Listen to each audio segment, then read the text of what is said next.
जय Hind. Future of India पर आप सभी का स्वागत है। इस वीडियो में बात करें जयकम टेक्नोलॉजी लिमिटेड कंपनी के बारे में। इस कंपनी के क्वार्टर टू के नंबर आ गए हैं और नंबर काफी अच्छे आए हैं। अब चूंकि क्वार्टर टू के नंबर अच्छे आए हैं तो जाहिर सी बात है कि इसका प्रभाव कंपनी के शेयर प्राइस पे दिखना चाहिए, लेकिन इसका निगेटिव प्रभाव कहीं ना कहीं लोगों को देखने को मिल रहा है कंपनी के शेयर प्राइस पे, क्योंकि शेयर का प्राइस लगता है आपको नीचे जाते हुए देखने को मिल रहा है। और इसके जो निवेशक हैं, खासकर उन लोगों ने जो काफी हाई वैल्यूएशन पे इस स्टॉक को बाई किया है, उनके पोर्टफोलियो में तो स्टॉक एकदम रेट में है, तो उनकी चिंता बढ़ना काफी लाजिमी है। तो इस चिंता को दूर करेंगे और साथ में यह भी समझने का प्रयास करेंगे कि चूंकि ये स्टॉक जो प्राइस से नीचे जा रहा है, तो कहीं ना कहीं ये जो नए बायर्स है, जो नया नया इस कंपनी में इन्वेस्टमेंट करना चाहता है, तो उसके लिए ये अपॉर्चुनिटी भी एक अपॉर्चुनिटी की तरह है कि नहीं, इस बात को समझेंगे।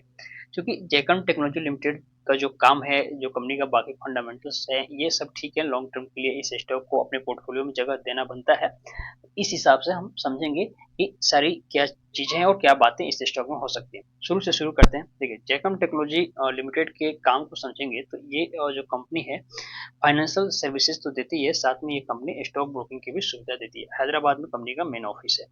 तो एक तो स्टॉक ब्रोकिंग की इसकी सुविधा मुझे काफ़ी पसंद है।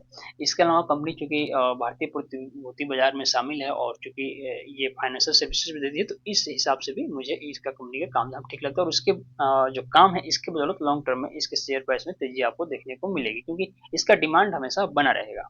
अब बात करते हैं कंपनी के फंडामेंटल्स की। मैं यहाँ पे फिर भी शॉर्ट में बता देता हूँ।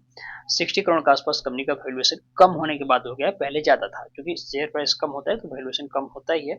स्टॉक का पी अभी भी महंगा है, लेकिन हम लोग जो शेयर प्राइस है, ये लेवल देखते हैं चार्ट पर, फिर इसमें बाई करने का प्रयास करते हैं। तो इसलिए स्टॉक का पी उतना खास हमारे लिए फिलहाल मायने नहीं रखता। रिटर्न ऑन इक्विटी देखिए 667% के आसपास है, लेकिन हमेशा नहीं रहता। ये एक अनएक्सपेक्टेड ग्रोथ है जो इसमें देखने को मिला है, और कहीं ना कहीं वही एक कह सकते हैं कि अब चूंकि प्रॉफिट बुकिंग की वजह से भी इसमें डाउन ट्रेंड देखने को मिल रहा है। देखिए, पहले आते हैं एक साल के चार्ट पे। क्वार्टर्स के रिजल्ट पे आपको मैं लेकर चलूंगा, पहले चार्ट को डिस्कस कर लेते हैं। एक साल के चार्ट पे देखिए, स्टॉक का प्राइस अभी आपको नीचे जाते हुए कहीं ना कहीं यहाँ पे दिख रहा है फिर से। क्योंकि स्टॉक का प्राइस यहाँ डब्ल्यू टाइप का फॉर्मेशन हुआ था, तो डब्ल्यू बनने के बाद प्राइस ऊपर जाता है, ऊपर आया भी, लेकिन सस्टेन नहीं कर पाया और फिर प्राइस डाउन ट्रेंड में आ गया। अभी अच्छी बात है कि स्टॉक का जो प्राइस है देखेंगे तो 80 पैसा से लेकर 1 रुपए के बीच में आपको कंसोलिडेट करते हुए नजर आ रहा है।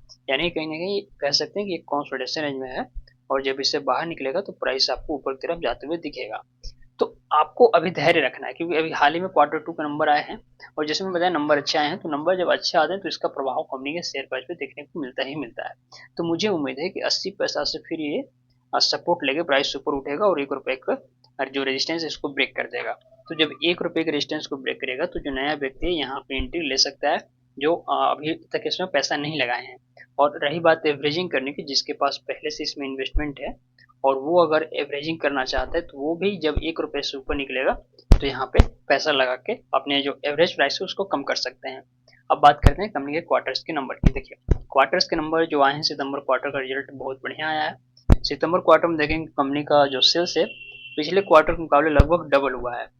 3 करोड़ 15 लाख के आसपास हुआ। और ये जो सेल्स है आप देखेंगे पिछले कई क्वार्टर से लगातार इंक्रीज हो रहा है। तो जब सेल्स इंक्रीज हो रहा है, इसका मतलब है कि कंपनी जो काम करती है, इसके काम की डिमांड है, इसके वर्क को लोग पसंद कर रहे हैं, तब इस कंपनी का जो सेल्स है बढ़ रहा है। और सेल्स बढ़ने के साथ साथ कंपनी का नेट प्रॉफिट भी यहाँ पे बढ़ते हुए दिखा है। तो नेट प्रॉफिट में देखेंगे सितंबर क्वार्टर में पहले 35 लाख के आसपास था, अभी बढ़कर 38 लाख के आसपास होगा। और कंटिन्यू आप देखेंगे तो कई क्वार्टर कई सालों से इस कंपनी का जो नेट प्रॉफिट है बढ़ते जा रहा है। यानी कि कहीं ना कहीं कंपनी का जो फंडामेंटल है वो मजबूत हो रहा है, और ये सिर्फ और सिर्फ कंपनी के काम के बदौलत हो रहा है।